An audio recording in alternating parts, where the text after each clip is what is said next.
మరొక తప్పుడు స్టేట్మెంట్ మరొకసారి రిపీట్ చేస్తూ నారా లోకేష్ గారు. తల్లికి ఆనందం, సంతాన లక్ష్మికి లక్ష్మీ కటాక్షం, కూటమి సర్కారుకు వందనం వందనం వందనం. వదిన నీ అకౌంట్ లో డబ్బులు పడ్డాయా? పక్కీదులో మా బంధువులు ఉన్నారు, 3,13,39,000 పడ్డాయట. పిల్లల స్కూల్ ఫీజు కోసం అప్పు చేయాల్సిన అవసరం తప్పిపోయింది. సైకిల్ పై స్కూల్ కి వెళ్ళాలని పెద్దోడి ఆశ, కొనిచ్చేస్తా, చిన్నాడికి సైకిల్ పై తీసుకెళ్తా. మరి పోయినాడు అప్పు చేసింది ఆయన 15,000 ఇస్తా అని 13,000 ఇచ్చారు. మరి ఈ సంవత్సరం అప్పులు చేసే పిల్లల స్కూల్ ఫీజు కోసం అప్పు చేయాల్సిన అవసరం తప్పిపోయింది అన్నారు కదా. మరి గడిచిన నెల చేసిన అప్పు అది కూడా రాయాలి కదా. బూత్ కిట్టు గడిచిన నెల అప్పు చేశారు కదా. మరి అప్పు వడ్డీ ఎవరు చెల్లిస్తారు? అది కూడా రాయాలి కదా. మోసం చేసింది నీకు 15, నీకు 15, నీకు 15 ఒక ఏడాది గోవిందా.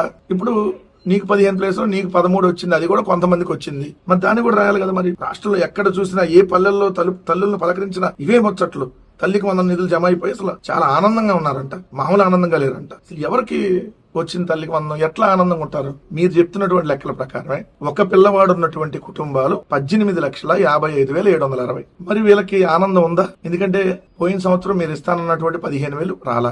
ఎలా ఆనందం ఉంటది? ఈ సంవత్సరం మీరు ఇస్తానన్నటువంటి 15,000లో కేవలం 13,000 వచ్చినాయి. దాంట్లో కూడా కోతలు కొంతమందికి రాలాయి. ఇద్దరు పిల్లలున్న కుటుంబాలకు పోయిన సంవత్సరం ఎంత రావాలి? 2 15లో 30,000 రావాలి. ఆనందం ఉందా? మరి ఈ సంవత్సరం 2x15 చొప్పున 30,000 రావాలి. కానీ 2x13 చొప్పున 26,000 వచ్చినాయి. 4,000 కోత. పోయిన సంవత్సరం 30 ఇప్పుడు ప్లస్ 4 34,000 కోత. 14,55,322 కుటుంబాల్లో. మరి ఎలా ఉంటది? ఈ రోజు మీరు చూస్తే ఏదైతే 13,325 మంది గ్రామ సర్పంచులకి అమ్మకు వందనం రాలా, వాళ్ళ గౌరవ వేతనం 3,000 రూపాయలు. అదే విధంగా 9,000 ఎంపీటీసీలు, 660 జడ్పీటీసీలు, 660 ఎంపీపీలు, వీళ్ళ గౌరవ వేతనం 6,000 రూపాయల లోపు ఉంటుంది నెలకి. సో వీళ్ళలో 50% ఎస్సీ ఎస్టీ బీసీ మైనార్టీలే ఉన్నారు. సర్పంచులుగా కావచ్చు, ఏదైతే ఎంపీటీసీ జడ్పీటీసీలు కాదు, వీళ్ళ గౌరవ వేతనం మొత్తం 3,000 నుంచి 6,000 లోపు. వీళ్ళకి ఒక్కళ్ళ కూడా అమ్మ వందనం రాలా. మరి ఎలా ఆనందంగా ఉంటారు? కాంట్రాక్ట్ అవుట్ సోర్సింగ్ ఎంప్లాయీస్ కి అమ్మ వందనం రాలా. ఎందుకంటే మీరు ప్రతి ఒక్క విద్యార్థికి అని చెప్పారు. మీరు చెప్పిన లెక్కల ప్రకారం పారిశుద్ధ్య కార్మికుల పిల్లలకి రాలా, మున్సిపల్ ఇంజనీరింగ్ కార్మికుల పిల్లలకి రాలా. మరి ఎవరు ఆనందంగా ఉంటారు? Fee reimbursement